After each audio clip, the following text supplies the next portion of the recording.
మీ పిల్లలకు మిమ్మును గురించిన సంగతులను వివరించబోతుండగా తండ్రి నాయన, మీ పిల్లలు అర్థం చేసుకునే విధంగా మీ మాటలను వివరించి చెప్పడానికి సిద్ధపడి నన్ను బలపరచండి. మీ జ్ఞానాన్ని అనుగ్రహించండి.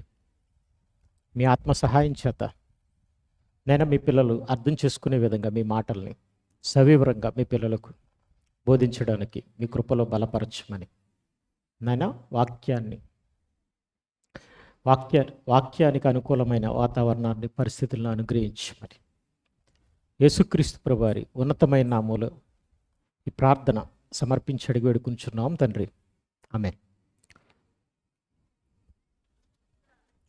స్వస్థపరిచేది యెహోవానే అనే విషయాన్ని మనం ఆలోచిద్దాం. స్వస్థత అనేది ఎవరికి అవసరం అంటే రోగం వచ్చిన వారికి అవసరం. ఎవరైతే అనారోగ్యంతో ఉన్నారో వారికి ఆ రోగం అనేది కుదర్చబడ్డం అనేది అవసరం. అయితే మనకు రోగాలు ఎలా వస్తాయి, ఎందుకు మనకు రోగాలు వస్తాయి అనే విషయాన్ని మనం ముందు ఆలోచించాలి.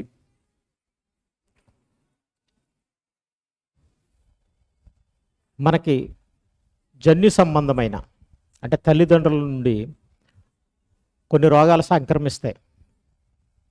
అవి కూడా అంటే 100% ఖచ్చితంగా వస్తాయని మనం చెప్పలేం. ఒక 90% వచ్చే అవకాశం ఉంది.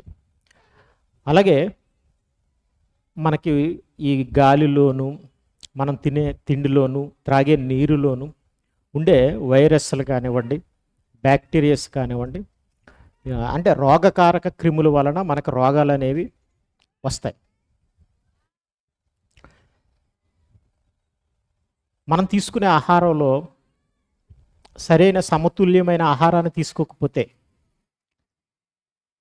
అన్ని రకాల ఆహార పదార్థాలను మనం తీసుకోకపోతే మన బాడీకి అన్ని ఈ విటమిన్స్ అనేవి అందవు. కాబట్టి ఆ డెఫిషియన్సీ, ఆ లోపం కూడా మనకి ఏదో ఒక రోగ రూపంలో బయటపడే అవకాశం ఉంది. ఇలాంటి పరిస్థితులను బట్టి మనకు రోగాలు వస్తాయి. అయితే ఇంకొక విషయంగా, మనం రోగం వచ్చినప్పుడు మనం ట్యాబ్లెట్ వేసుకుంటాం, డాక్టర్ దగ్గరికి వెళ్ళి దానికి సంబంధించిన ట్రీట్మెంట్ చేయించుకుంటాం. ఇదంతా మనకు తెలిసిన విషయం. అయితే మనం డాక్టర్ దగ్గరికి వెళ్ళకముందే ప్రతినిత్యం కూడా గాలి ద్వారా మనకి కొన్ని వైరస్లు సంక్రమిస్తుంటుంటాయి. నీటి ద్వారా కూడా ఏవైనా క్రిములు, హానికరమైన క్రిములు కూడా మనలోనికి ప్రవేశించవచ్చు. మనం తినే తిండి వలన కూడా ఏవైనా హానికరమైన క్రిములు మనలోనికి ప్రవేశించవచ్చు. ఈగలు ఎక్కువగా వాలిన ఆహార పదార్థాలను తినకూడదని మనల్ని ఈ ప్రభుత్వానికి సంబంధించిన హెల్త్ డిపార్ట్మెంట్ వారు మనల్ని అప్పుడప్పుడు జాగ్రత్త చేయడం మనం వినేవాళ్ళం. ఎందుకంటే ఒక కాలంలో కలరా అనేది ఎక్కువగా వ్యాపించేది. ఈగలు ఎక్కువగా వాడడం వలన ఆ కలరా అనేది మనకు వస్తుందని చెప్పేసి ఈగల వాళ్ళే ఆహారాన్ని తినొద్దని చెప్పేవారు. సో కాబట్టి కొన్ని ఆహార పదార్థాల వల్ల కూడా మనకి అనునిత్యం కొన్ని క్రిములు అనేవి మన ఒంట్లోనికి వెళ్ళిపోతుంటుంటాయి. అయితే ప్రతిసారి మనం తినే ప్రతిసారి, లేదా మనం గాలి పీల్చే ప్రతిసారి, మనం నీరు తాగే ప్రతిసారి కూడా కొన్ని క్రిములు, హానికరమైన క్రిములు అనేవి మనలోని ప్రవేశిస్తుంటుంటాయి. అయితే మరి దాన్ని ఎలా మన శరీరం ఎదుర్కొంటుంది, తర్వాత పరిస్థితి ఏంటని మనం ఆలోచిస్తే, మనలో రోగ నిరోధక శక్తి అనేది మనలో ఉంది, మన బాడీకి. అంటే ఏదైనా క్రిములు ప్రవేశించినప్పుడు అవి బాడీ ఏం చేస్తుందంటే, మన శరీరం ఏం చేస్తుందని శాస్త్రం చెప్తుందంటే, డాక్టర్స్ చెప్తున్నారంటే, సైన్స్ దానితో మన శరీరం పోరాడుతుందట. పోరాడినప్పుడు అన్నీ చనిపోతాయి. ఒకవేళ చనిపోకపోతే, ఏదైనా గెలిచి ఉండిపోతే గనక, దాని సంతతి పెరిగిపోతే గనక అప్పుడు దానికి సంబంధించిన రోగం వస్తుంది. ఇది సైన్స్ చెప్తుంది. సో మనం చూడండి, తెల్ల రక్త కణాలు అనేవి ఎక్కువ శాతం అవి ఫైటర్స్ అనమాట. అంటే ఒక సైనికులు లాంటి వాళ్ళు. ఈ తెల్ల రక్త కణాలు అనేవి మనకి ఇప్పుడు పోలీసు వారు ఎలాగో లేదా మిలిటరీ వాళ్ళు ఎలాగో మన దేశానికి, అలాగే మన బాడీలో ఉండే రక్తంలో తెల్ల రక్త కణాలు అనేవి ఉంటాయి. రక్తం ఎర్రగానే ఉంటుంది కానీ తెల్ల రక్త కణాలని, రక్త కణాలకు సంబంధించిన కొన్ని కణాలకు పేరు. అవి ఏం చేస్తాయంటే సైన్యులాగా పనిచేస్తాయి. పనిచేసి ఏం చేస్తాయంటే పోరాడతాయి. అలా మన బాడీలో మనం తినే తిండి వలన ఏవైనా హానికరమైన వచ్చినా, మనం పీల్చే గాలిలో ఏవైనా ఒకవేళ చెడ్డ క్రిములు వచ్చేసినా కూడా కొన్ని ఫిల్టర్ అవుతాయి, కొన్ని మన బాడీలో ఉండిపోతాయి. వాటితో పోరాడడం ఇలా జరుగుతూ మనం అనునిత్యం ఆరోగ్యం కలిగి జీవిస్తున్నాం. ఇందులో ఏమాత్రం తేడా వచ్చినా కూడా మనకు రోగం అనేది వస్తుంది. కొన్ని రోగాలు వస్తాయి. కొన్ని మనం తీసుకునే జాగ్రత్తలను బట్టి, ఆహారాన్ని బట్టి ఆటోమేటిక్గా తగ్గిపోతాయి. కొన్ని మనం వెళ్ళి ట్యాబ్లెట్ వేసుకుంటేనే కానీ తగ్గవు. ఆ ట్యాబ్లెట్ ఎక్కడదంటే ప్రకృతిలో ఉన్న ఆహార పదార్థాల్లోంచి మనకేంటంటే ఆ డెఫిషియన్సీ, ఏ జబ్బుకి ఏది అవసరమో ఆ బ్యాక్టీరియాని ఎదుర్కోవడానికి దానికి సంబంధించిన మెడిసిన్ అంతే. అది ప్రకృతిలో ఉన్నదే, మనం తినే తిండిలో ఆటోమేటిక్గా మనకి వచ్చేదే. సో మనం స్వస్థత పడుతున్నాం. ఇలా మనం ఏమనుకుంటున్నామంటే మనం ఆరోగ్యంగా ఉంటున్నాం, రోగం వస్తే ఇలా స్వస్థత అనేది జరుగుతుందని మనం అనుకుంటున్నాం. మరి దీని వెనకాల దేవుని పని ఏమిటి అనేదాన్ని మనం ఆలోచించాలి. ఇటు మన బాడీలోనే self mechanism, self defence system, సొంతంగా రోగాన్ని ఎదుర్కొనే శక్తి ఉందనేది మన శాస్త్రవేత్తల అభిప్రాయం. అలాగే ట్యాబ్లెట్స్ ద్వారా కూడా మనకు రోగాలు తగ్గుతున్నాయి అనేది కూడా ఒక విధమైన మన అభిప్రాయం. అయితే దేవుడే విశ్వాన్ని కలిగించాడు, మనల్ని అందరినీ కలిగించిన వాడు దేవుడే. అయితే మరి రోగాలు ఇవన్నీ ఎందుకు జరుగుతున్నాయి? ఇవన్నీ కూడా ఆయనకు తెలిసి జరుగుతున్నాయా, తెలియకుండా జరుగుతున్నాయా అనేది మనం ఆలోచించవలసిన అవసరం ఉంది. అయితే బైబిల్లో దేవుడు అవన్నీ కూడా ఆయన మీద పెట్టుకున్నాడండి. దేవుడు దాని నుంచి పక్కకు తప్పిపోకుండా అస్సలు ఏ టు జెడ్ ఏం జరిగినా, మానవ శరీరంలో కానీ ప్రకృతిలో కానీ ఏం జరిగినా కూడా ఆయన సెలవు లేకుండా, ఆయన అనుమతి లేకుండా, ఆయనకి తెలియకుండా ఏమి జరగదన్న ఆయన మీదే పెట్టుకున్నట్టుగా మనం చూస్తాం. అలాంటి మాటలో ఒక మాట ద్వితీయోపదేశకాండం 32వ అధ్యాయం 39వ వచనం.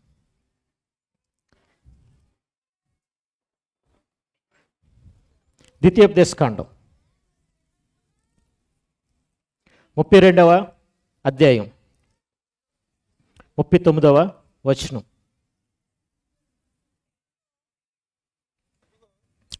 ఇదిగో నేను నేనే అని అంటే అర్థం ఏంటంటే ఇంకా 2 సార్లు నేనే దేవుణ్ణి, వేరొక దేవుడు లేడు. అంటే దేవుడికి, నిజమైన దేవుడికి మరొక దేవుడు లేడట, మరొక దేవుడు కనబడలేదట. కానీ మనకైతే ఉన్నారులేండి. అయితే నేనేం చేస్తున్నాను, నా శక్తి ఏంటి, నా పని ఏంటి అని ఆయన చెప్పుకుంటున్నాడు. ఏమనంటే అసలు ఈ చావు అనే దాన్ని మనుషులకి ఇచ్చేవాడిని, అంటే మన కాలాన్ని ముగించేవాడు ఆయనేనట, బ్రతికించేవాడు ఆయనేనట. ఆయన మీద పెట్టుకున్నాడండి ఆయన. దేవుణ్ణైనా నేనే దేవుణ్ణి అని ఆయన బైబిల్ ద్వారా చెప్పుకుంటూ, ఈ దేవుని మాటల ద్వారా, వాక్యం ద్వారా మృతునందించువాడును నేనే, బ్రతికించువాడును నేనే. చాలామంది మన బైబిల్ చరిత్రలో చూస్తే చనిపోయిన వారు లేపబడ్డం అనేది మనం చూస్తాం. అలాగే ఎప్పుడు కూడా మన మధ్యన చావుకి దగ్గరికి వెళ్ళి ఇక చనిపోతారు రేపో మాపో లేదా కొన్ని క్షణాలు అని అనుకున్న పరిస్థితుల్లో కూడా బ్రతికిన వాళ్ళు కూడా మనకు కనిపిస్తుంటుంటారు. అయితే గాయపరచువాడును స్వస్థపరచువాడును నేనే. ఇప్పుడు మన గాయాలు అనేవి ఎలా జరుగుతాయి అని అంటే, పొరపాటున మనం ఏదైనా నడుస్తున్నప్పుడు ఏదైనా రాయి తగిలి గాయం కావచ్చు, జారిపోతే గాయం కావచ్చు, జారి పడితే గాయం కావచ్చు. అయితే దీని వెనకాల మన తప్పిది ఉంది. మన తప్పిది ఉన్నా కూడా మనల్ని కాపాడగలిగే దేవుడు, మనకి గాయం కలగకూడదనుకునే దేవుడు, గాయం కలగకుండా చూసుకోవాలనే బాధ్యత తీసుకున్న దేవుడు. ఇప్పుడు మన పిల్లలు ఉన్నారు, మన పిల్లలు పడిపోతే మనం పట్టుకోమా? పడిపోతుంటే పట్టుకోమా?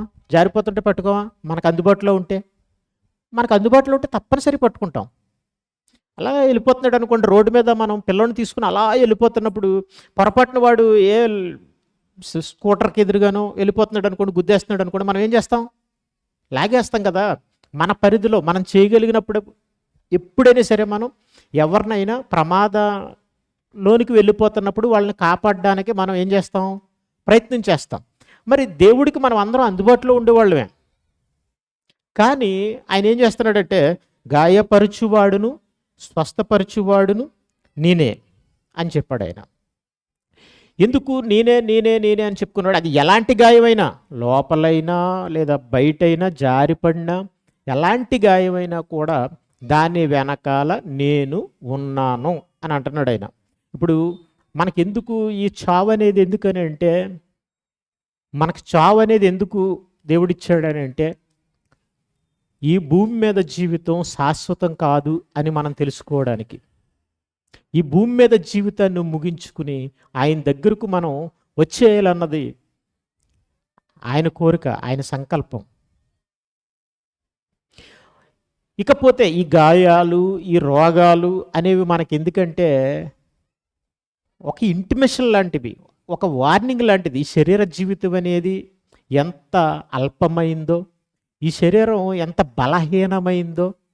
మనకి చాలా బలవంతులు అనుకుంటాం మనం, కానీ ఒకరోజు ఏదో చిన్న వైరస్ మనలోకి వచ్చింది అనుకోండి, చలి జ్వరం వచ్చింది అనుకోండి, ఈ బలవంతం ఏమైపోద్ది అనుకుంటున్నారు? ఒకసారి ఎగిరిపోద్ది.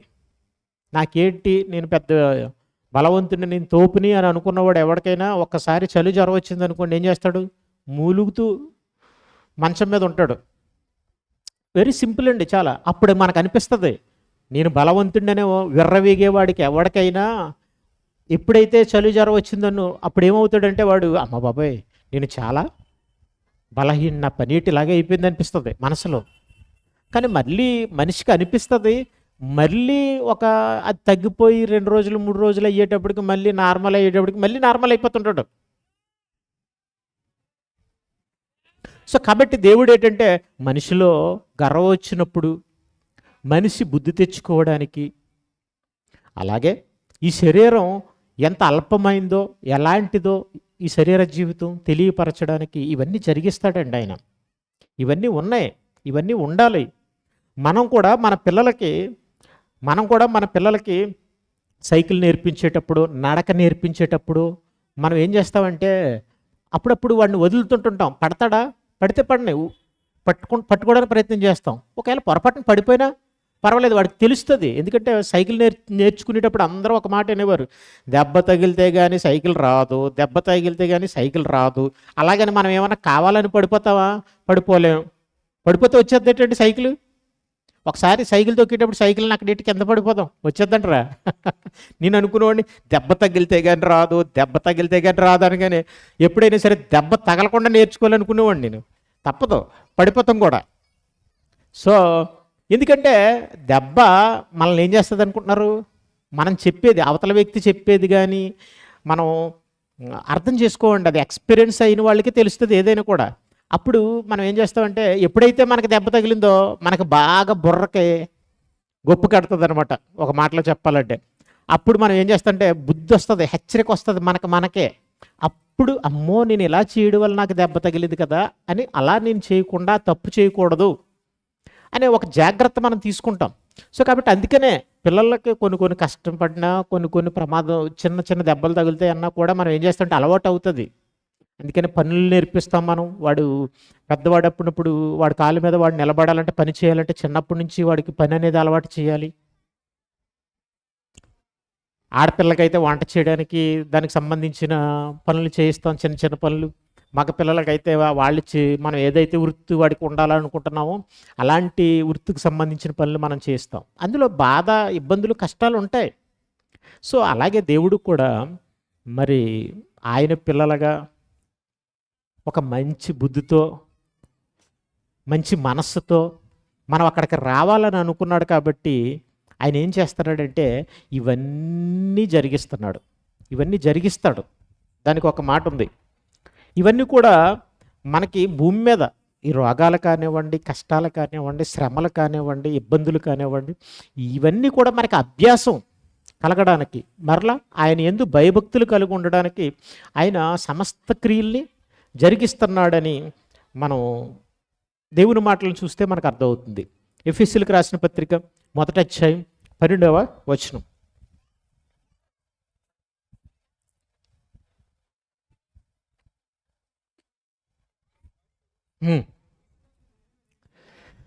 మరియు క్రీస్తునందు ముందుగా నిరీక్షించిన మనము తన మహిమకు కీర్తి కలుగు చేయవలనని తన చిత్త ప్రకారమైన సంకల్పం చొప్పున మనల్ని ముందుగా నిర్ణయించి ఆయన చిత్తానుసారముగా చేసిన నిర్ణయము చొప్పున, అంటే భూమి మీద ఈ విశ్వలో మన శరీరంలో కానీ బయట కానీ ఈ ప్రకృతిలో ఏమేమి జరుగుతున్నాయో ఆ సమస్త కార్యాలని జరిగించేది ఎవరంటే దేవుడు, ఆయనే. అయితే ఎలా ఎలా ఎందుకు జరిగిస్తున్నాడంటే తన చిత్త ప్రకారము, తన చిత్తానుసారముగా, తన చిత్తాన్ని నెరవేర్చుకోవడానికి, ఆ చిత్తానికి అనుకూలంగానే అన్నిటినీ ఏం చేస్తున్నాడట, జరిగిస్తున్నాడట. మనందరికీ తెలుసండి దేవుని చిత్తం ఏంటి అని అంటే, ఆయన ఎక్కువగా నొక్కి చెప్పుకున్నది ఏంటంటే ఏ ఒక్కడును నశించుట ఆయన చిత్తం కాదు. అంటే మనం ఎవరం కూడా నశించిపోవడం అంటే ఆయన దగ్గరకు రాకుండా, ఆయన్ని తెలుసుకోకుండా, ఆయన దగ్గరికి రాకుండా మన జీవితాన్ని మనం ముగించుకుని నరకానికి వెళ్ళిపోవడం అనేది, ఆయనకు దూరం అయిపోవడం అనేది ఆయనకు ఇష్టం లేదు, ఆయన చిత్తం కాదు. సో కాబట్టి ఇప్పుడు సమస్త కార్యాలు ఏం జరుగుతున్నాయి? మృతి నొందించడమా, గాయమా? మృతి, ఎవరైనా చనిపోయారు అనుకోండి, అదో మనకు ఒక గుణపాఠం.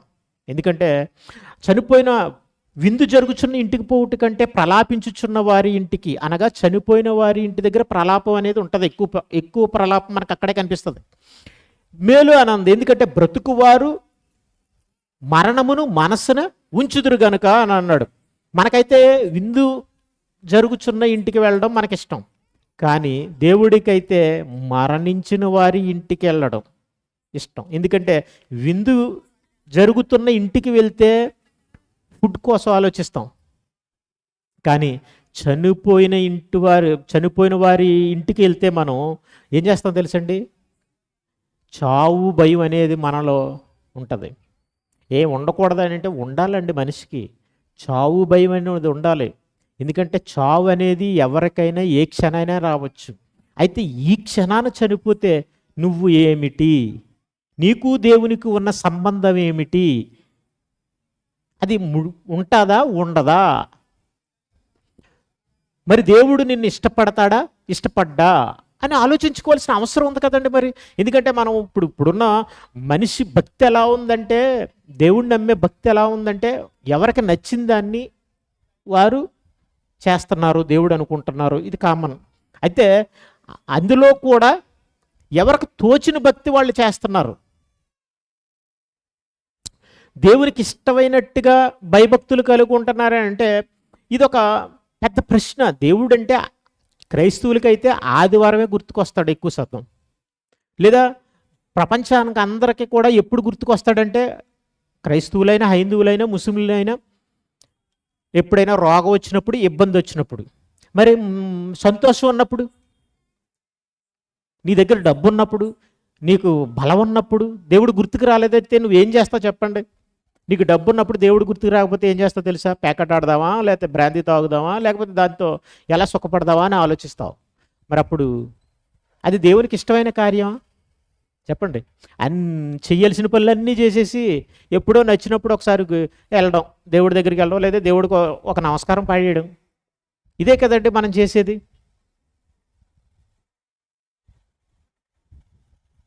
మరి ఇదే అయితే దేవుడు ఎలా మనల్ని ఇష్టపడగలడు? దేవుడు మనం నచ్చినట్టుగా బ్రతకడం ఆయనకి ఇష్టం ఉంటుందా అని అంటే అస్సలు సమస్య లేదు.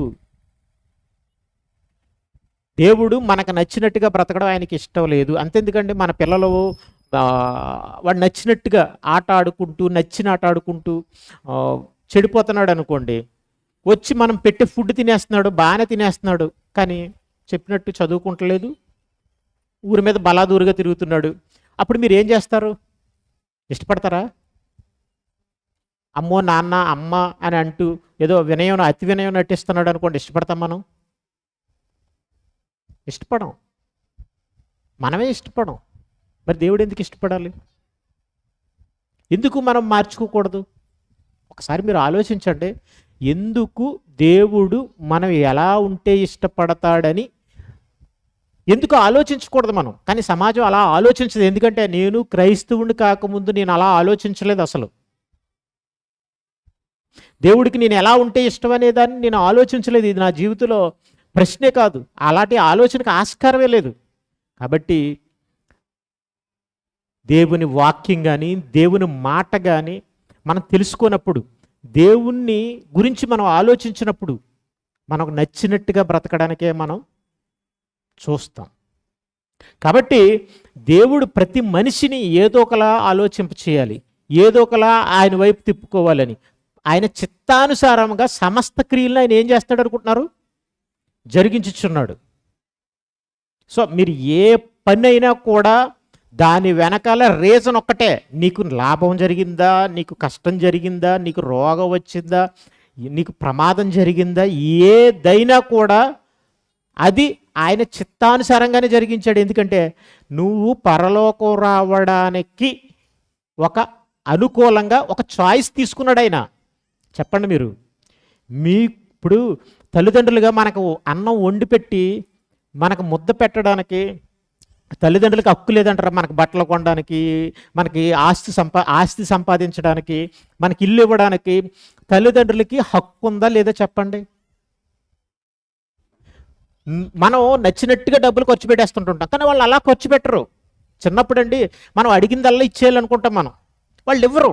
కానీ ఇవ్వని వాళ్ళు ఏం చేస్తారు? వాళ్ళు ఏమైనా ఖర్చు పెట్టేసుకుంటారంటే లేదు లేదు, వాళ్ళు దాస్తారండి. ఎందుకంటే నా పిల్లల కోసం అని. ఇప్పుడు ఇందులో పిల్లలు ఏమనుకుంటారంటే తల్లిదండ్రులు మమ్మల్ని సరిగా ప్రేమించట్లేదు, నేను అడిగిన డబ్బు ఇవ్వట్లేదని ఒక చిన్నప్పటి ఒక ద్వేషం, కోపం అనేది సహజంగా మనకుంటాయి. కానీ వాళ్ళు చేస్తున్న మంచి పని చెడ్డ పని బలవంతంగా అయినా మనల్ని కొట్టైనా సరే నేను కొన్నో మాట్లాడకుండా రా అని అంటాం. మనం ఏంటి చూసిందల్లా కొనేమంటావా అని ఒకటి లాగి తీసుకొస్తాం పిల్లల్ని తల్లిదండ్రులుగా. అంటే మీకు అర్థం కావడానికి చెప్తున్నాను. అంటే మనం ఆస్తి ఇవ్వడం, దాయడం, దాచి పిల్లలకని దాచిపెట్టడం, వాడికి కావాల్సిన బట్టలు, ఫుడ్ అన్నీ ఇవ్వడం, ఇది ప్రేమ అనుకుంటే వాడిని తిట్టైనా కొట్టైనా వాడికి బుద్ధి చెప్పైనా కానీ మనకి పరలోకం ఇవ్వడానికి ఆయన కూడా తిట్టినా కొట్టినా ఆయన ఏం చేసినా కూడా అది ఇంతకంటే మించిన ప్రేమ. మనం ఇచ్చే ఆస్తులు, అంతస్తులు ఇవన్నీ కూడా వాడి ప్రాణంతో ఉంటేనే ఉపయోగపడతాయి. కానీ ప్రాణంతో ఎన్నాళ్ళు ఉంటాడని ఏ మనిషికైనా మనం గ్యారంటీ ఇవ్వగలమా? నిజంగా టీవీకి గ్యారంటీ ఉంది, ఫ్రిడ్జ్కి గ్యారంటీ ఉంది, ప్రతి దానికి గ్యారంటీ ఉంది. ప్రకృతిలో గ్యారంటీ లేనిది ఎవరో తెలుసా? గ్యారంటీ గల వస్తువులను కొనుక్కుంటాం, వాడుకోవాలనుకుంటున్నావా? అసలు మనకి గ్యారంటీ ఉందా చెప్పండి ఒకసారి?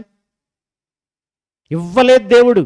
ఎందుకంటే ఈ జీవితం గ్యారంటీ కాదు, ఈ జీవితం టెంపరీ, అశాశ్వతం. అందుకేనండి ఆయన ఏమన్నాడు తెలుసా?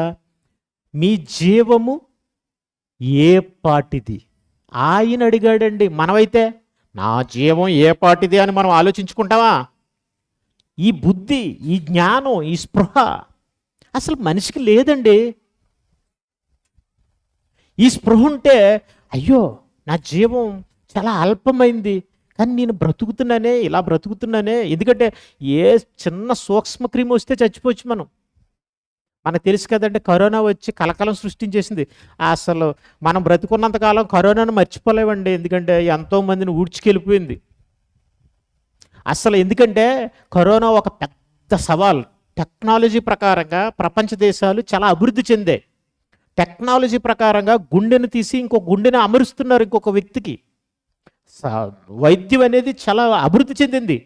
అలాంటి టైంలో సింపుల్గా వచ్చి కరోనా, అది ఏంటి, ఎందుకు వచ్చింది, దానికి మెడిసిన్ ఏంటి అని ఆలోచించే లోపు మొత్తం డాక్టర్లను కూడా అతలాకుతలం చేసి పడేసింది. ఏ డాక్టర్ అయినా కూడా ఇంటికి వెళ్ళడానికి కూడా చాయిస్ లేదు తెలుసా మీకు? క్వారంటైన్లో ఉండేవారు వాళ్ళు. ఒక సవాల్ చేసింది. సో ప్రపంచీకరణతో మనిషి ఏమనుకుంటున్నాడంటే, నేను చాలా గొప్పవాడిని, ప్రపంచం ఏదో గొప్పది, మనిషి జ్ఞానం గొప్పది, మనిషి బలవంతుడు, శాస్త్రం అనుకుంటున్నాడు. దేవుడు తలుచుకుంటే, ఒక్క వార్నింగ్ ఇవ్వాలనుకుంటే మనిషికైనా లేదా ప్రపంచానికైనా ఎవరికైనా చాలా చిన్నది, కంటికి కనిపించని ఒక కణంతో, కరోనా అనే వైరస్ అనే కణంతో ప్రపంచాన్ని వణికేలా చేయగలడు. ఎందుకంటే ప్రతి ఒక్కడిని నోటి మీద వేలేసుకోమంటాం మనం కదండి. ఏమన్నా అల్లరి చేస్తున్నాడు అనుకోండి, ఏమంటాం? నోటి మీద వేలేసుకోండి. కానీ బయట, ఇంట, వాకిట, ఎక్కడైనా మాస్క్ ఎట్టుకునేలా అయిపోయింది పరిస్థితి. కానీ అయినా మనిషి ఎంతండి మళ్ళీ మామూలు అయిపోయి చూడండి, ఎంత. అప్పుడు అందరం కూడా రేపు నువ్వా నేనా అన్నట్టుండేది. ఏ రోజు ఎవడ కరోనా వస్తుందో, ఎవడ పోతాడో అయిపోయింది. ఈ కరోనా ఎప్పుడు పోతుందో ఏంటో అని అనుకున్నాం. తర్వాత వ్యాక్సిన్ వేసేసారు కంగారుగా. ఆ వ్యాక్సిన్ వల్ల ఏమైందంటే ఇప్పుడు అంటే వాళ్ళు చెప్పేదే అటో ఇటో కొంతమందికి ఫెయిల్ అయ్యి ఏమవుతుందంటే సడన్ హార్ట్ అటాక్స్ వస్తున్నాయి. అవి కొన్ని ఆర్గన్స్ మీద ఏవో ప్రభావితం చేస్తున్నాయి అనేది మన world health organization survey. So ఏదేమైనప్పటికీ మొత్తం మీద కొంతమందికి చిన్న చిన్న డ్యామేజ్ జరుగుతున్నప్పటికీ కొంతమంది మనం బాగానే ఉన్నాం కదండి. Okay, right. కాబట్టి మన జీవం అనేది చాలా అల్పమైందండి. కాబట్టి మనకు బుద్ధి రావాలి.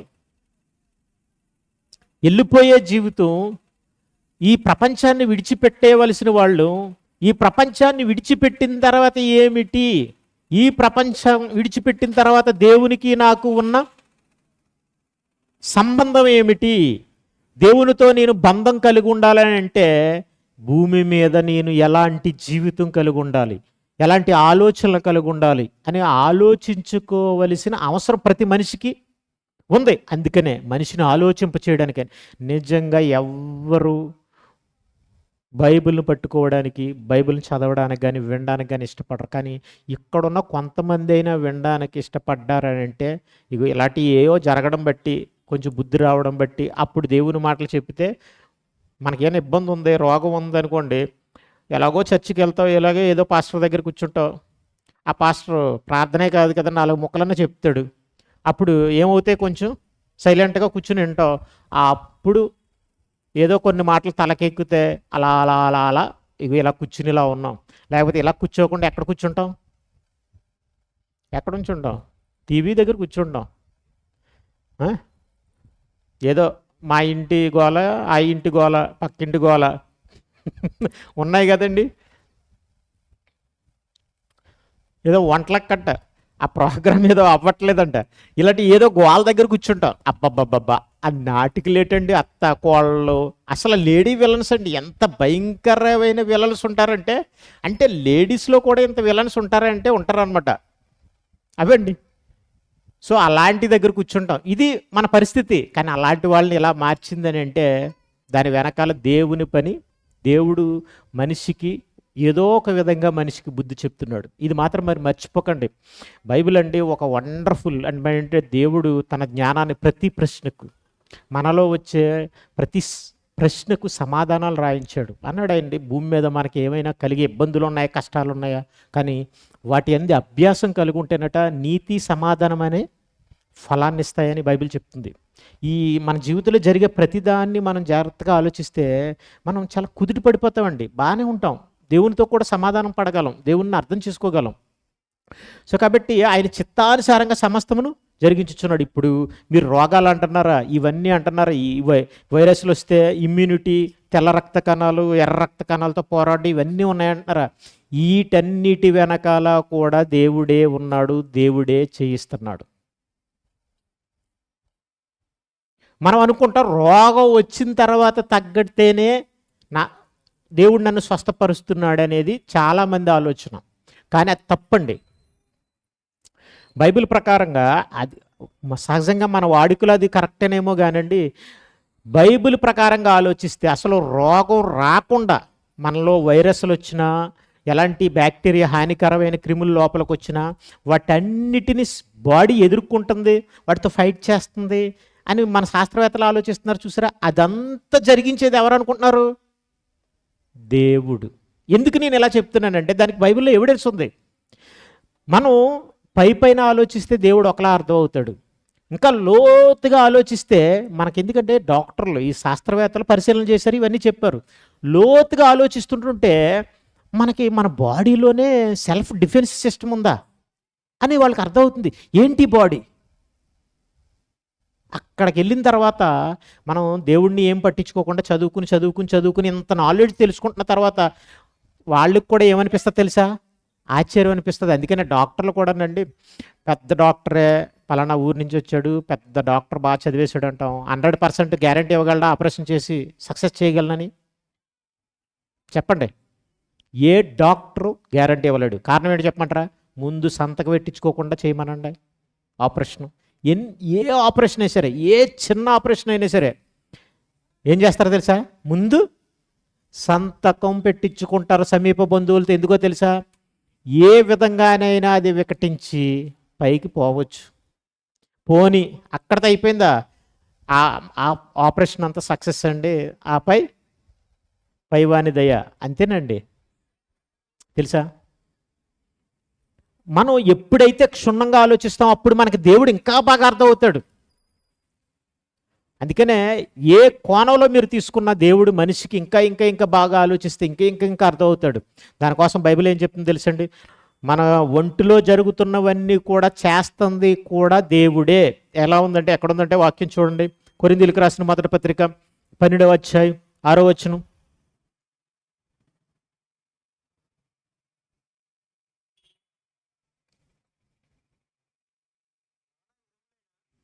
నానా విధములైన కార్యములు గలవు. అసలు ప్రకృతిలో ఎన్ని కార్యాలు జరుగుతున్నాయండి? చాలా కార్యాలు జరుగుతున్నాయి. నానా విధములైన కార్యములు కలవు, కానీ అందరిలోనూ అన్నిటినీ జరిగించు దేవుడు ఒక్కడే.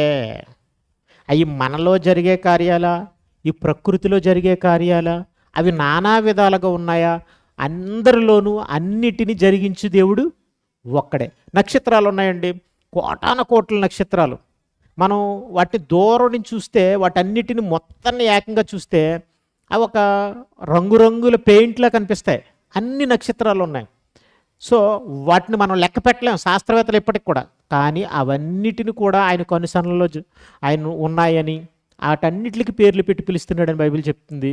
అలాగే మన శరీరంలో ఉన్న ప్రతి కణం, ఇంచు ఏ క్రిమైనా సరే అంతా దేవుడికి తెలుసు. అది ఏం చేస్తుందో కూడా ఆయనకి తెలుసు. ఆ దేనితో చంపించాలో కూడా ఆయనకు తెలుసు. అవన్నీ చేస్తుంది ఎవరు అనుకుంటున్నారు? దేవుడు. ఎందుకు అనుకుంటున్నారు?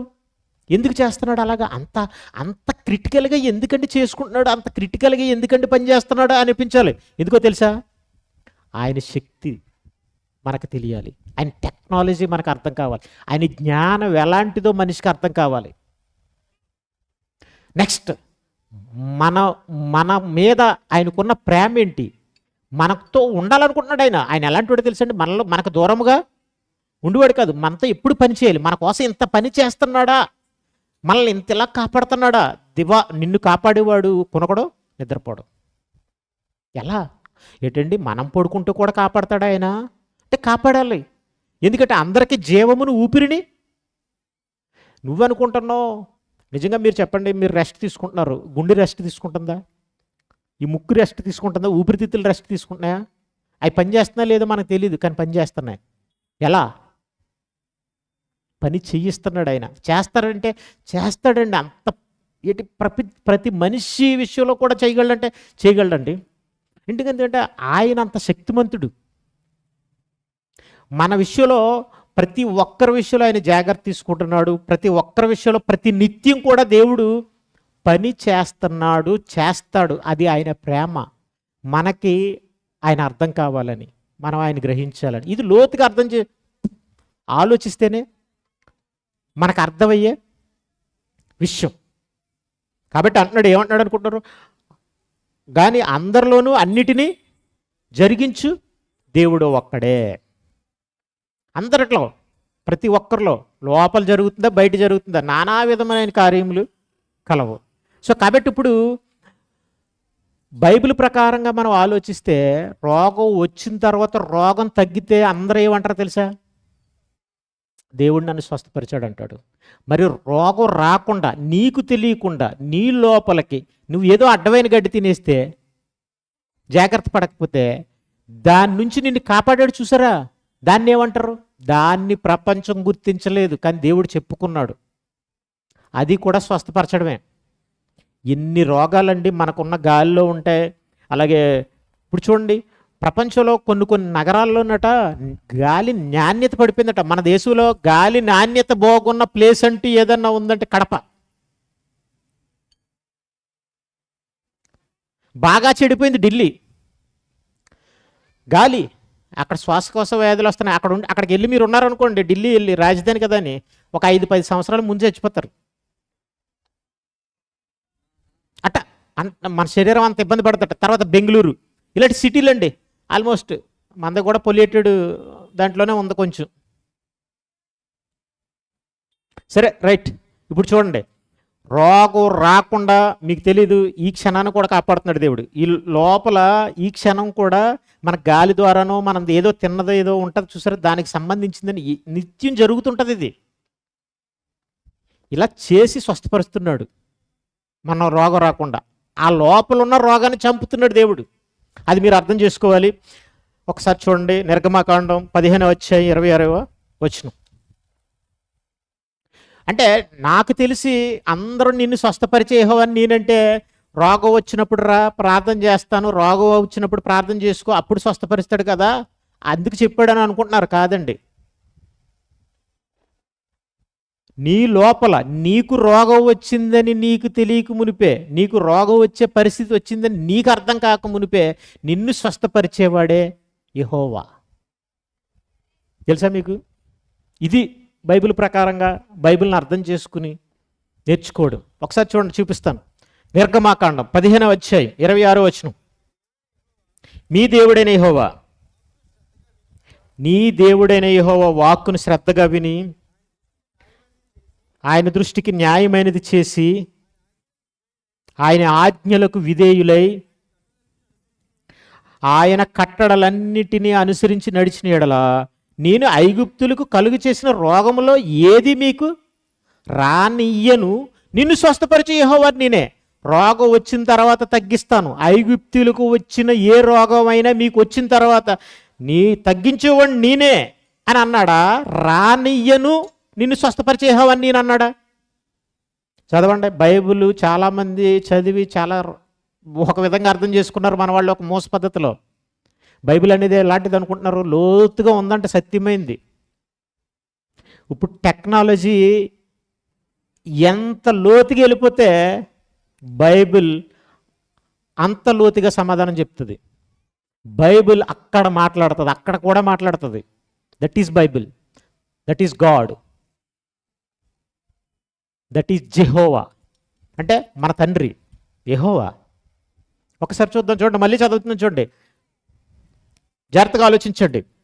నేను ఐగుప్తులకు కలగజేసిన రోగములు ఏది ఏది మీకు రానియ్యను, రానివ్వకుండా నీ కోసం పని చేస్తాను, నిన్ను స్వస్థపరుస్తాను అని అంటున్నాడు ఈయన.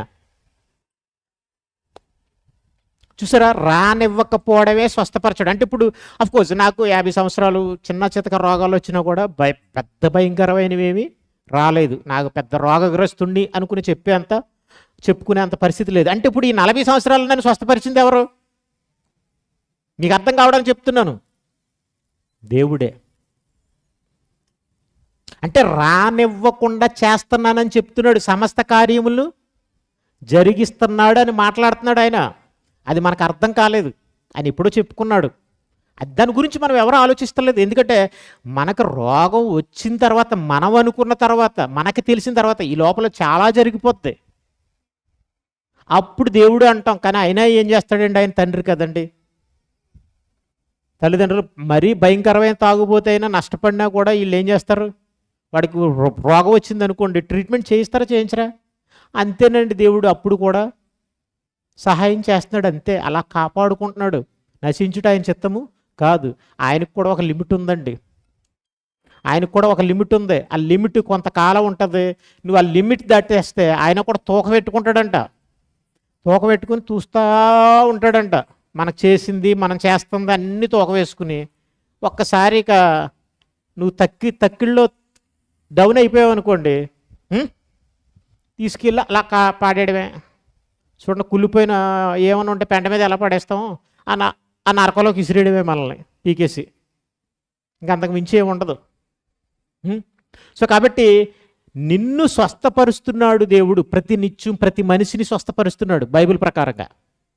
ప్రతి మనిషికి రోగం రానివ్వకుండా. నీకు ఈరోజు రోగం రాలేదంటే నేను స్వస్థపరిచాడు, ఈరోజు స్వస్థపరిచాడు, ఈరోజు స్వస్థత ఇచ్చాడు నీకు. అది మీరు తెలుసుకోవాలి బైబిల్ ప్రకారంగా, శాస్త్రం ప్రకారంగా, సైన్స్ చెప్తున్న దాని ప్రకారంగా. కానీ మనిషి ఇంత నాలెడ్జ్గా, ఇంత దేవుని పనిని గుర్తించేవాడుగా, ఇలాంటి దేవుని సంగతులను ఆలోచించేవాడుగా ప్రపంచం లేదు. కానీ గుర్తించాలి, దేవుని పనిని గుర్తించాలి.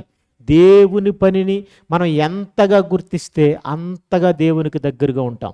ఒళ్ళు దగ్గరెట్టుకుని, జాగ్రత్తగా బుర్ర దగ్గరెట్టుకుని, బుద్ధి దగ్గరెట్టుకుని మనం మసులుకుంటాం. అర్థం కానప్పుడు మనకి ఎలా ఉంటుంది తెలుసా? దేవుడు అందరిని ద్రాక్షగా ఉంటాడు, దేవుడిని మనం ఏమంటాం తెలుసా? చీ పులనా అంటాం. ప్రపంచం ఆయన అర్థం చేసుకోలేక ఆయన లేడని అనుకుంటుంది. ఉన్నాడా లేడనే సందిగ్ధతలో ఉన్నారు. కానీ దేవుడు లేకపోతే ఇంత సిస్టమా? నా అంతరింద్రియములను చూడగా నీవు కలుగు చేసిన అంతరింద్రియములు చూడగా భయమును ఆశ్చర్యమును నాకు పుట్టుచున్నవి అన్నాడు ఒకనాడు ఒక ఆయన. మన లోపల ఇన్ని అవయవాలున్నాయని. కానీ ఈనాడు మన లోపల తెల్ల రక్త కణాలు ఉన్నాయి, లేకపోతే ఈ ఇమ్యూనిటీ అనే సిస్టమ్ అనేది ఏం చేస్తుందంటే వైరస్లతో బ్యాక్టీరియాతో పోరాడుతుంది అని సైంటిస్టులు చెప్తే, అమ్మో మనకేం కలగాలి ఇంకా? భయము భయము భయము భయము, ఆశ్చర్యము ఆశ్చర్యము ఆశ్చర్యము, నాకు కలుగుచున్నవి కలుగుచున్నవి కలుగుచున్నవి అని ఒక్కసారి అంటే 100 సార్లు అనాలి మనం కదండి. ఇంకా చూడండి, నిర్గమాకాండం 23 దేవునికి తెలియంది అనుకుంటున్నారు. వీళ్ళు చెప్పింది ఈరోజు చెప్పుకున్నారు. దేవుడు ఎప్పుడో చెప్పాడు, ప్రతి విషయాన్ని క్షుణ్ణంగా చెప్పాడు. ఒక్కొక్కటి పిన్ టు పిన్ 2-3 సందర్భాలు మనం ఆలోచించి ముగించేద్దాం. నిర్గమాకాండం 23వ అధ్యాయం 25వ వచనం.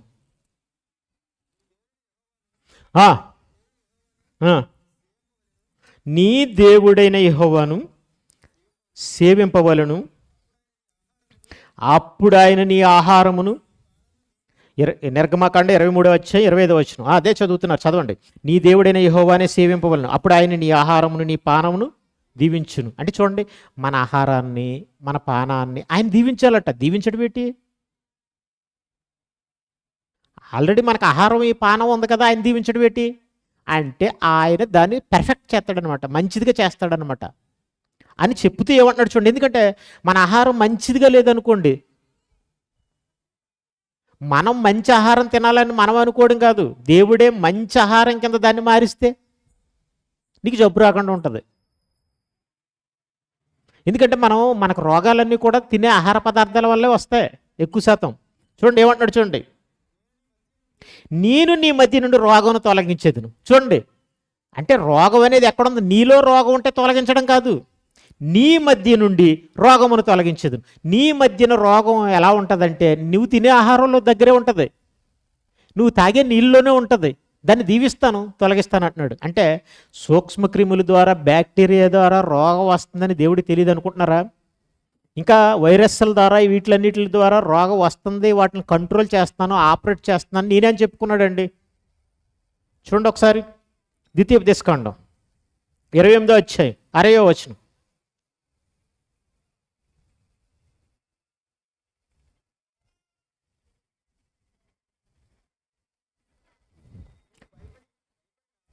నీవు భయపడిన 28వ అధ్యాయం 60వ వచనం. ద్వితీయోపదేశకాండం 28వ అధ్యాయం 60వ వచనం. నీవు భయపడిన ఐగుప్తు క్షయవ్యాధులన్నిటినీ ఆయన నీ మీదకి తెప్పించును, అవి నిన్ను వెంటాడును. చూసారా, కొన్ని కొన్ని వ్యాధులు మనకి అంటివ్యాధులు అనమాట అండి. మనం బాగానే అనుకున్నా ఇప్పుడు తుమ్మాడు అనుకోండి, ఎన్నో సూక్ష్మక్రిములు వస్తాయి అంటారు. అదే జలుబుండి తుమ్మాడు అనుకోండి, నెక్స్ట్ రోజు మనకు వస్తుంది జలుబు. దగ్గుండి తుమ్మాడు అనుకోండి, కొన్నిసార్లు కొన్ని దగ్గులు ఎలాంటివి అనుకుంటున్నారు, మనకు కూడా అంటుకుంటే, అంటే అది ప్రయాణిస్తుంది అనమాట అండి. అవి నిన్ను వెంటాడు, నువ్వు ఎక్కడికి వెళ్తే అక్కడికి పరిగెట్టుకుంటూ వస్తాయి అంటున్నాడు ఆయన. ప్రయాణిస్తుందని చెప్తున్నాడు.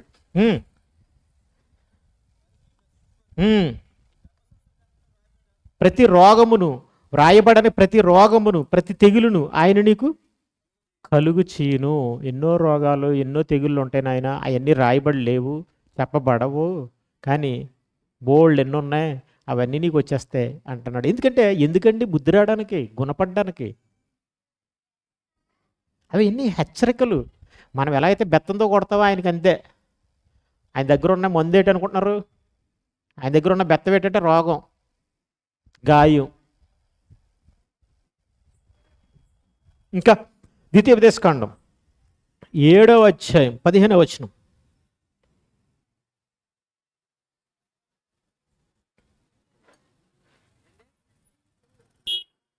7వ అధ్యాయం 17వ వచనం. ద్వితీయోపదేశకాండం 7వ అధ్యాయం 15వ వచనం. నీ కన్నులు చూసిన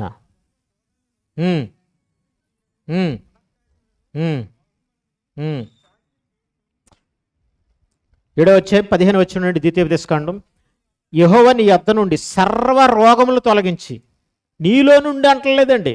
మీకు ఆలోచించండి, మీరు పాయింట్ గమనించవలసింది ఏంటంటే, నీలో ఉన్న రోగాన్ని తొలగించాలని నువ్వు అనుకుంటావు, కానీ నీ యొద్దనున్న రోగాన్ని తొలగిస్తానంటున్నాడు. నీ దగ్గర ఏదైనా రోగ సంబంధమైన క్రిమి ఉందనుకోండి, దాన్ని ఏం చేస్తానంటున్నాడు? నీలో లోపల కూడా రాకుండా ఏం చేస్తానంటే తొలగిస్తానంటున్నాడు. దాన్ని పక్క తీసేస్తాడట. ఇప్పుడు నేను ఇలా గాలి పీలుస్తున్నానా, ఏదన్నా క్రిమి వచ్చేస్తుంది అనుకోండి, దాన్ని పక్క తీస్తాడనమాట, దాన్ని తొలగించేస్తాడంట. అదే చెప్తున్నాడు. ఏమనంటే, నీ యొద్ద నుండి తొలగించి, నీవు ఎరిగి ఉన్న ఐగుప్తులోని కఠినమైన క్షయవ్యాధులన్నిటిని నీకు దూరపరిచి, నిన్ను ద్వేషించు వారి మీదకి వాటిని పంపించును. చూసారా, వైరస్లన్నీ కూడా తోలేయడం, పంపించడం, ఎక్కడికి వెళ్ళాలి ఏంటనేది ఎవరి కనుసన్నల్లో ఉంది?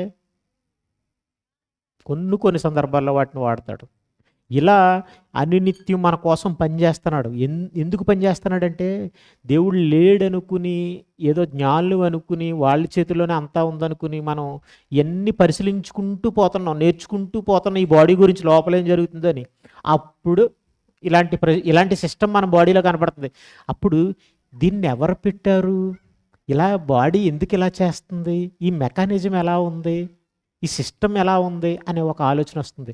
అప్పుడు కూడా దేవుడు అనే ఆయన వైపు మనం తిరగకపోతే ఆ ప్రశ్నకు సమాధానం దొరకదు. ఆయనే దేవుడండి. అర్థం కాని ప్రశ్నల్లో, కష్టమైన ప్రశ్నకు దగ్గర ఉండేవాడే దేవుడు, తెలుసా?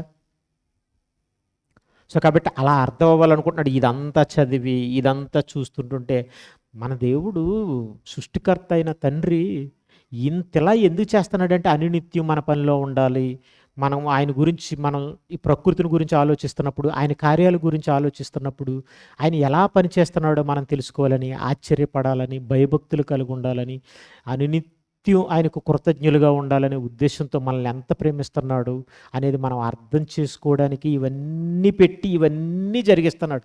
ఇంత చెప్పి ఏం చేస్తాడండి? ఏం చేస్తాడంటే ఏమీ లేదండి. ఒకరోజు నీ శరీరాన్ని తీసేసి నీకు పరలోకం ఇవ్వాలి. ఒకరోజు ఈ శరీరాన్ని నీకు తీసేసి ఈ శరీరంలోంచి నేను బయటకు రప్పించి పరలోకం ఇవ్వాలి. నువ్వు నమ్మినా నమ్మకపోయినా, నీకు అర్థమైనా అర్థం అవ్వకపోయినా ఇవన్నీ చేస్తాడు. ఇవన్నీ ఏదో ఒక రోజు అర్థమవుతాయి. నాకైతే ఇలా అర్థమయ్యా. నీకు రోగం వచ్చిన తర్వాత అర్థమవుతుంది. కుదరదని చెప్పిన తర్వాత అయినా అర్థమవుతుంది. కుదరదని చెప్పిన తర్వాత వేరే వాడి దగ్గరికి వెళ్ళి, వేరే సాయిబు దగ్గరికి వెళ్ళి తావీదు కట్టించుకుని, లేకపోతే సో అండ్ సో దగ్గరికి వెళ్ళి పూజలు చేసుకుని, లేదా చర్చిలకి వెళ్ళి ప్రార్థన చేసుకుని ఏదో ఒకటి మొత్తం మీద అర్థమై తగ్గేటప్పటికి నీకు అర్థమైపోద్ది. సో కాబట్టి బైబిల్ జ్ఞానం బట్టి దేవుడు ఎప్పుడు మనం వెన్నంటే ఉంటున్నాడు, సమస్త కార్యాలను జరిగిస్తున్నాడు. దేవుడేమి మనకి దూరంగా ఉండేవాడు కాదు, మన బాడీలో ఏం జరుగుతుందో కూడా తెలియనివాడు కాదు. ఇంకొక మాట తీసి నేను ముగిస్తానండి. కీర్తనల గ్రంథం 41వ కీర్తన 3-4 వచనాలు.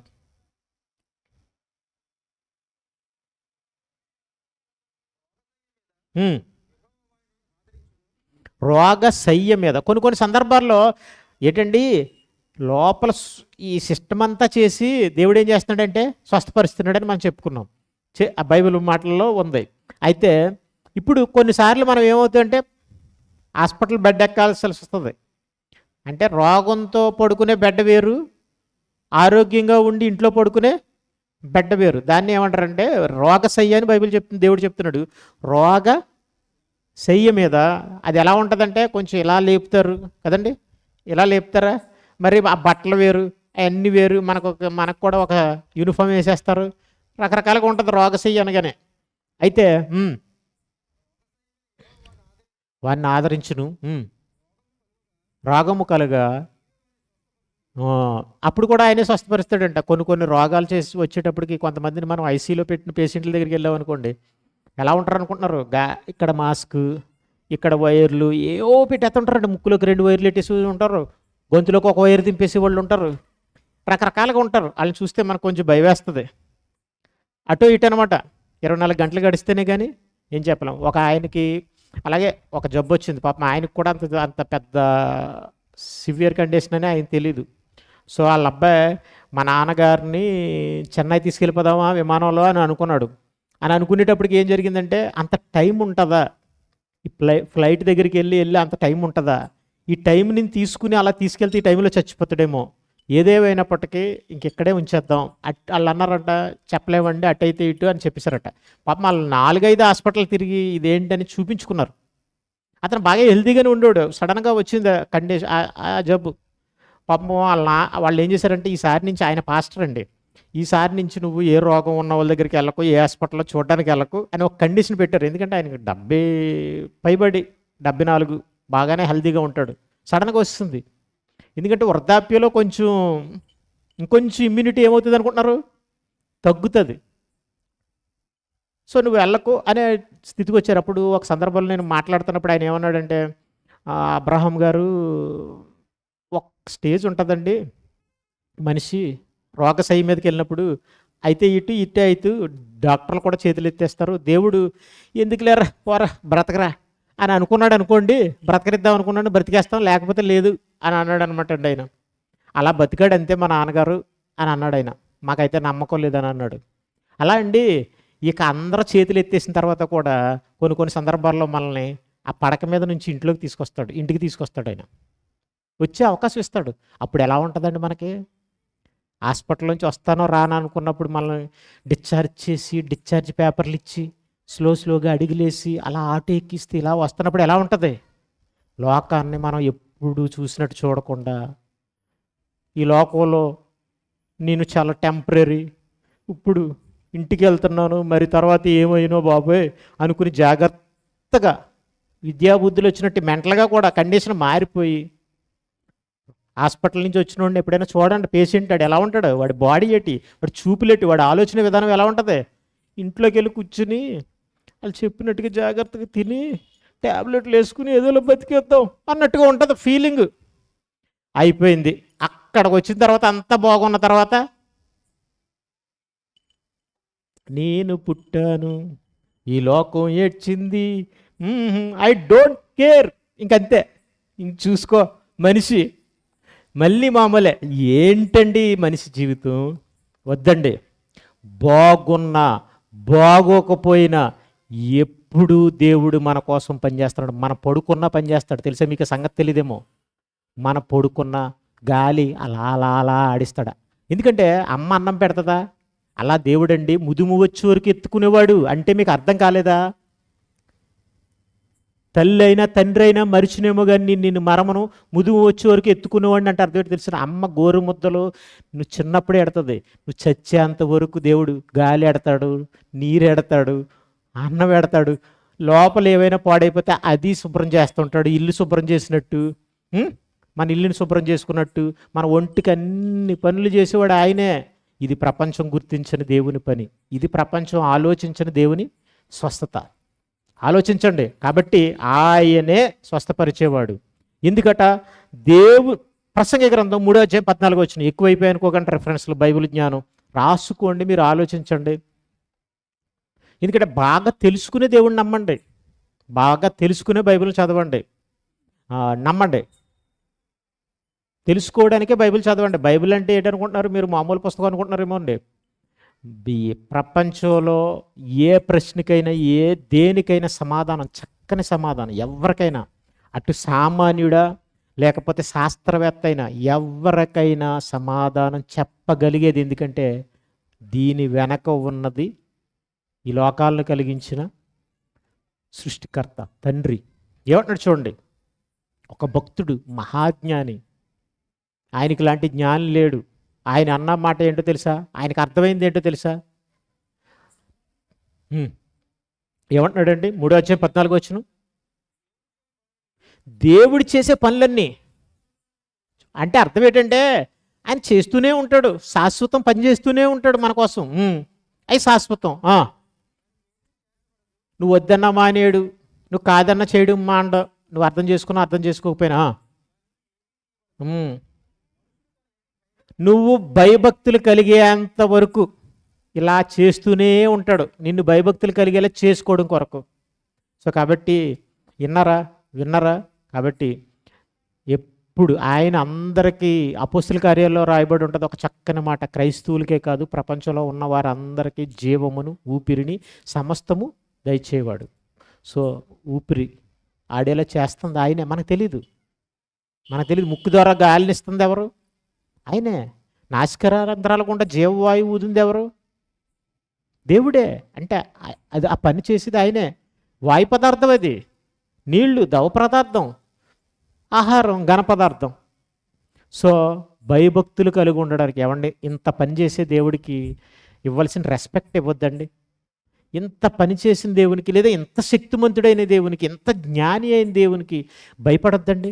ఆయన ఏమన్నా చెప్తే లోబడొద్దండి? చెప్పండి. పోలీసు ఏం చేస్తాడండి? 4 లాఠీ దెబ్బలు కొడతాడు, లేదా తీసుకెళ్ళి జైల్లో కూర్చోబెడతాడు. మహా అయితే కోర్టులో ప్రొడ్యూస్ చేసి జైలు వేస్తారు, అంతే కదండి. వాళ్ళవి కూడా ముప్పోతులాగా మనల్ని బతికినంతకాలం పోషించలేక యావజ్జీవ కారాగార శిక్ష అంటే 14 ఏళ్ళని సరిపెట్టేసి బయటికి పంపేస్తారు. మళ్ళీ ఇంకా పోషించలేక ఇంకొక ఆప్షన్ తీసుకొచ్చారు. అదేంటో తెలుసండి? సత్ప్రవర్తన. ఏం ప్రవర్తన? ఆ జైల్లో పెడితే సత్ప్రవర్తన తెలుస్తుందా? ఊర్లో వదిలితే తెలుస్తుంది సత్ప్రవర్తనం చెడ్డ ప్రవర్తనం. కానీ జైల్లో సత్ప్రవర్తన అంట. ఖైదీ లోపలెట్టేస్తే సత్ప్రవర్తన కాకపోతే ఏ ప్రవర్తన ఉంటుంది? ఆడేమి బ్రాందీ తాగుతాడు, ఏం పేక ఆడతాడు, ఎవరితో కొట్లాడతాడు. అందుకని ఏం చేశారంటే ఆగస్ట్ 15కి ముందు సత్ప్రవర్తనతో కొంతమందిని వదిలేస్తారు. ఇదేంటంటే బడ్డేని తొలగించుకోవడానికి. ప్రభుత్వం మీద ఎక్కువ బడ్డేని పడిపోతుంది, వీళ్ళందరూ పోషించడం ఎందుకురా, వేసే తోసే బయటికి. ఇదండి మన పరిస్థితి. సో కాబట్టి ఇంత మనల్ని కాపాడే దేవుడు మన దేవుడు తండ్రి. కాబట్టి ఆయన ఎందు భయభక్తులు కలిగి ఉందాం. ఏమండి పరలోకానికి వెళ్ళిపోతాం, తప్పేముంది? ఎదవ బ్రతుకు. దాన్ని నమ్మడానికి పాటలన్నీ, దేవుడి పాటలన్నీ కూడా ఈ పనులు చేయడం, ఇవన్నీ రాయించడం. ఈ పాటలన్నీ దేనికోసం? నీకు మనకు పరలోకం ఇవ్వడం కోసమే. కానీ మనకెందుకండి ఇంత బెట్టు? మనకెందుకండి ఇంత గర్వం? మనిషికి ఎందుకండి ఇంత గర్వం? నిజంగా మరి యేసుప్రభువారు ఎందుకు వచ్చండి చనిపోయారు? ఎందుకు వచ్చి చనిపోయారు? ఎందుకు ప్రాణం పెట్టాడు ఆయన? ఎందుకు ప్రాణం పెట్టాడు? బ్రతకాల్సిన వయసులో ఇంకా వయసుండి కూడా ప్రాణం పెట్టాల్సిన అవసరం ఏముందండి? అది కూడా ఘోరంగా సిలువలో శ్రమపడి చనిపోవలసిన అవసరం ఏముందంటే, నాయన ఈ శరీర జీవితం కాదని చెప్పి, అవసరమైతే పాపం చేయడం అనేది పక్కన పెట్టి, పాపుల చేత మంచి చెప్పినందుకు శిక్ష అనుభవించి ప్రాణం పెట్టి, దేవుడు ఉన్నాడు, నేను చెప్పినవన్నీ నిజాలు, మీకు పరలోకం ఉంది, పాపక్షమాపణ ఉందని నిరూపించడానికి అంత కంకణం కట్టుకుని చేశాడంటే కారణం ఏంటి చెప్పండి? నమ్మద్దా? నమ్మరా? ఏంటండి బ్రతుకు? ఏంటి మనిషి? ఎలాంటి మనిషి గర్వమైనా యేసుప్రభువారి దగ్గరికి వచ్చేటప్పటికి మనిషికి అర్థం కావాలి. అందుకేనండి ఆయన చిత్తానుసారంగా చేసిన నిర్ణయాల చొప్పున సమస్త కార్యాలను జరిగించాడు. కానీ ఆయన దేవుడికున్న చివరి హోప్, చివరి అవకాశం ఏంటో తెలుసా? యేసుక్రీస్తు అండి. యేసుక్రీస్తు ద్వారా మార్చుకోవాలని, యేసుక్రీస్తు ద్వారా మార్చుకోవాలని. సో కాబట్టి ఫిజికల్ రోగానికి సంబంధించిన, మెంటల్ బుద్ధికి సంబంధించిన రోగానికైనా, ఫిజికల్ రోగానికి ఆయన స్వస్థత ఇస్తున్నాడు, మెంటల్ రోగానికి క్రీస్తునుంచాడు. ఎన్నిటికీ కూడా ఏకైక మందు ఏంటో తెలుసండి? సర్వరోగ నివారణి ఒకటి ఉంటే బాగుండి మందు అనుకుంటాం మనం. కానీ అన్నిటికీ కూడా అన్నీ సక్రమంగా జరగాలంటే బైబిల్ ఒక్కటే. ఈ వాక్యాన్ని శ్రద్ధగా వినండి, మీకు రోగాలు రావు. పాపం అనే రోగం రాదు, శరీర రోగం రాకుండా కూడా దేవుడు కాపాడతానన్నాడు. ఓకేనండి. ఇంకా చాలా దేవుని జ్ఞానంలో చాలా సంగతులు ఉన్నాయి. కావాలి, వినాలి అని అనుకుంటే ఇక్కడ మహాలక్ష్మి నగరం చివర సర్పవరంలో ఆదివారం ఉదయం అక్కడ 7:30కి, ఇక్కడ 10:30కి ఇలాంటి దేవుని జ్ఞానాన్ని మీకు అందించడం జరుగుతుంది. మీరు వినాలని అనుకుంటే, ఎవరైనా దేవుని జ్ఞానాన్ని తెలుసుకోవాలనుకుంటే, లోతైన విషయాల్ని రండి, చిన్న ప్రార్థన చేసుకుందాం, ముగించుకుందాం, సెలవు తీసుకుందాం.